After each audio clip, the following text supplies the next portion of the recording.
Pada suatu masa, di sebuah desa yang tidak terlalu jauh dari hutan Majenang, hiduplah seorang lelaki bernama Gilang. Orang-orang mengenalnya sebagai lelaki yang tenang, rajin, dan tak banyak bicara. Ia tinggal bersama ibunya, seorang perempuan renta yang sudah tidak bisa lagi bekerja. Setiap sore ketika langit berwarna keemasan dan suara jangkrik mulai naik, Gilang selalu duduk di beranda rumahnya, memandangi hamparan sawah yang menguning. Tapi bulan-bulan itu berbeda. Ada sesuatu di balik matanya yang tampak lelah, seakan ia sedang menanggung beban yang jauh lebih besar dari hidupnya sendiri. Hari itu, angin sore mengalir pelan, membawa bau tanah basah. Dan tanpa sadar, hidup Gilang mulai memasuki dongeng kelam yang selama ini hanya dianggap sebagai cerita masa kecil. Perubahan pada Gilang sebenarnya tidak langsung terlihat. Ia tetap bekerja di bengkel kecil milik tetangganya, tetap bangun pagi, tetap tersenyum kecil pada orang-orang yang menyapanya di jalan. Tapi ada satu hal yang mulai diperhatikan warga. Gilang selalu pulang larut malam, dan kadang bajunya berbau anyir. Ketika ditanya, ia hanya menjawab dengan singkat, "Lembur Pak, bersihin gudang bengkel Bu." Tapi tetangga yang jeli memperhatikan tahu, bau itu bukan bau oli, bukan bau mesin, dan bukan bau tanah biasa. Bau itu dingin, seperti bau kayu lembab yang terlalu lama dibiarkan di tempat gelap. Suatu sore, ibunya pernah mempergokinya duduk diam di tengah ruang keluarga, menatap gelap ke arah pintu depan yang sedikit terbuka, seolah menunggu seseorang atau sesuatu.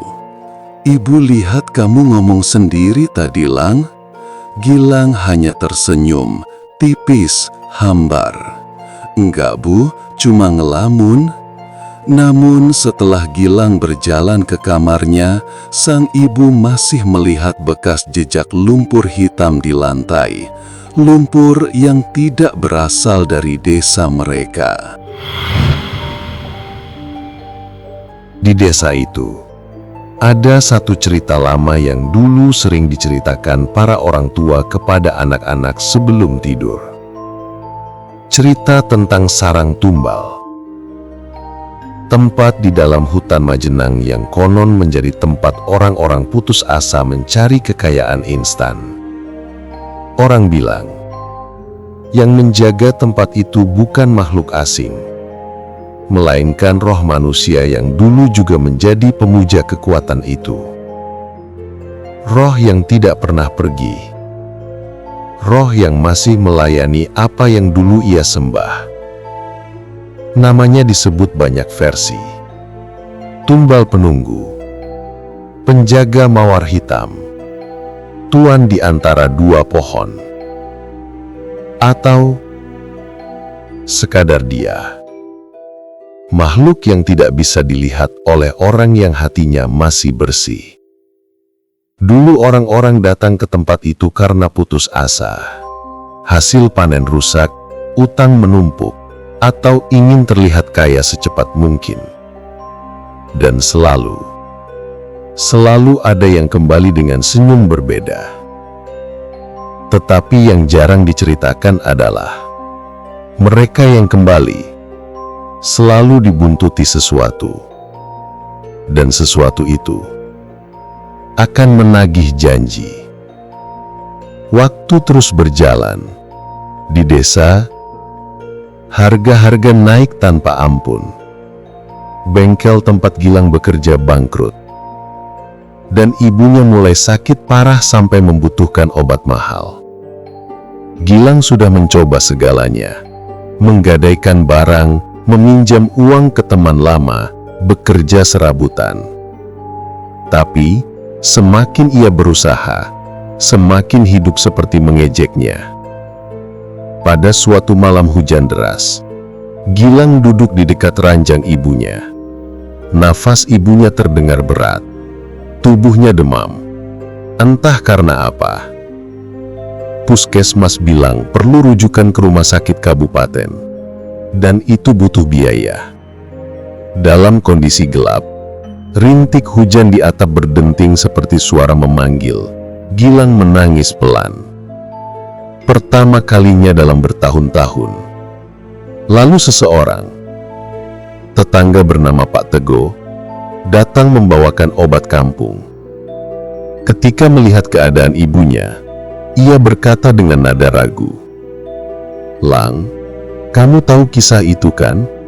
Yang di ujung hutan Majenang?" Gilang menoleh. Matanya merah. "Jangan bilang begitu dulu, Pak." Tapi Pak Teguh hanya menatap. Diam.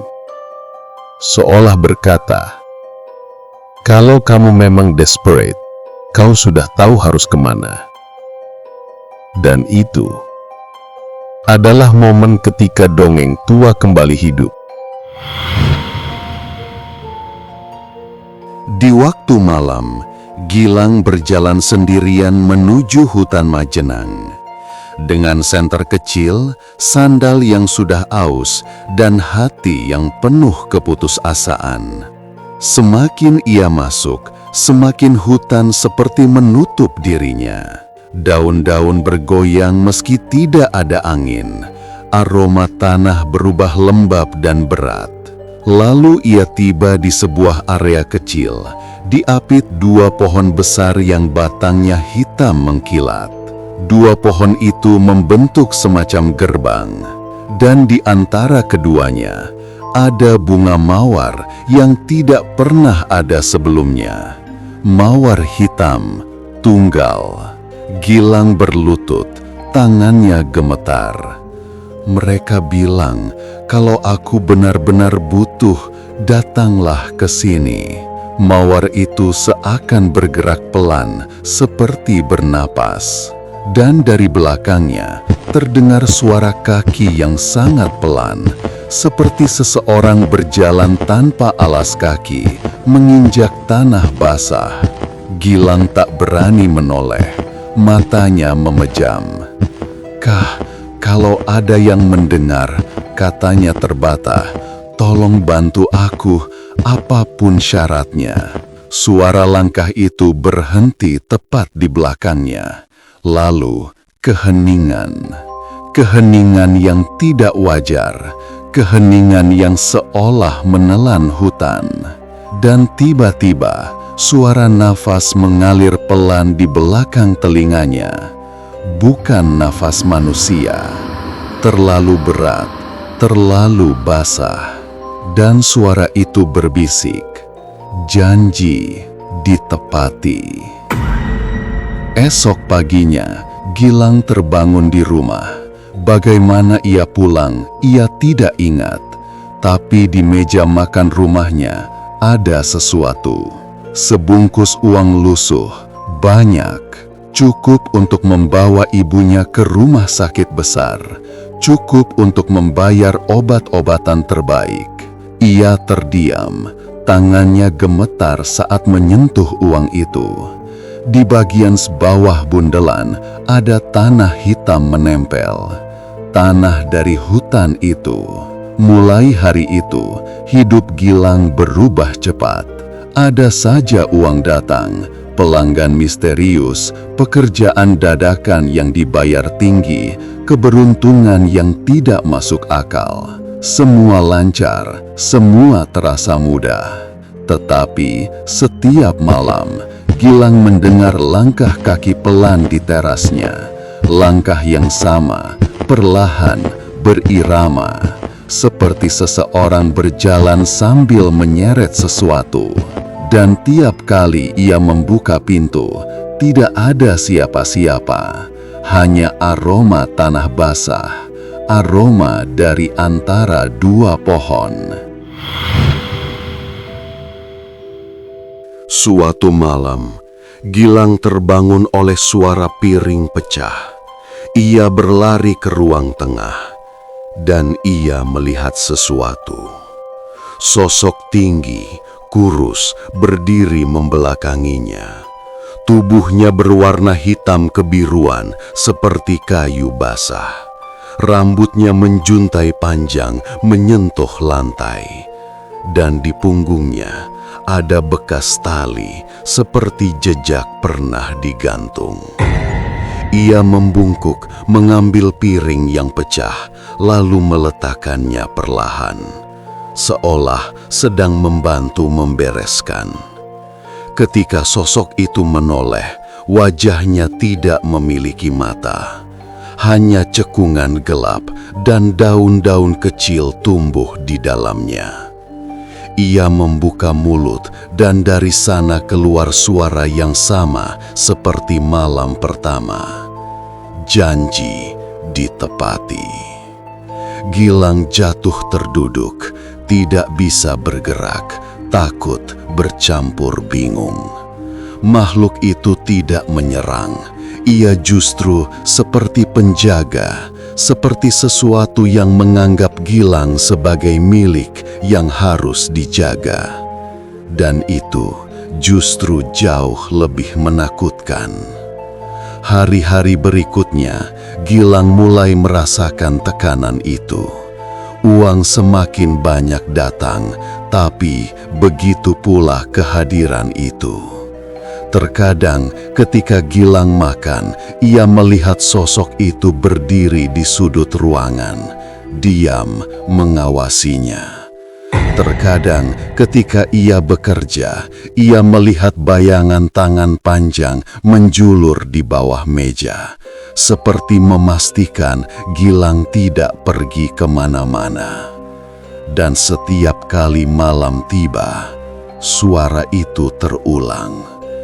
Janji ditepati. Gilang tahu ini bukan soal uang. Makhluk itu menagih sesuatu yang tidak ia mengerti, sesuatu yang tidak pernah ia tanyakan ketika putus asa dulu. Sampai suatu hari, ibunya sembuh, bahkan lebih sehat dari sebelumnya. Tetapi justru hari itu, Gilang melihat sesuatu yang membuatnya paham. Ibunya berbicara sendiri di kamar dengan suara sangat pelan, seperti menanggapi seseorang. "Sudah, jangan dekat-dekat. Anak saya capek, biar ibu saja." Gilang membuka pintu sedikit dan ia melihat bayangan tinggi itu berdiri di belakang ibunya. Diam, mendengarkan, namun tampak menuntut. Makhluk itu seperti menunggu Gilang mengerti bahwa ibunya bukanlah bagian dari perjanjian. Yang diminta adalah Gilang sendiri. Suatu malam, ketika bulan merah menggantung rendah, Gilang kembali dipanggil. Sosok itu berdiri di depan rumah, tidak bergerak.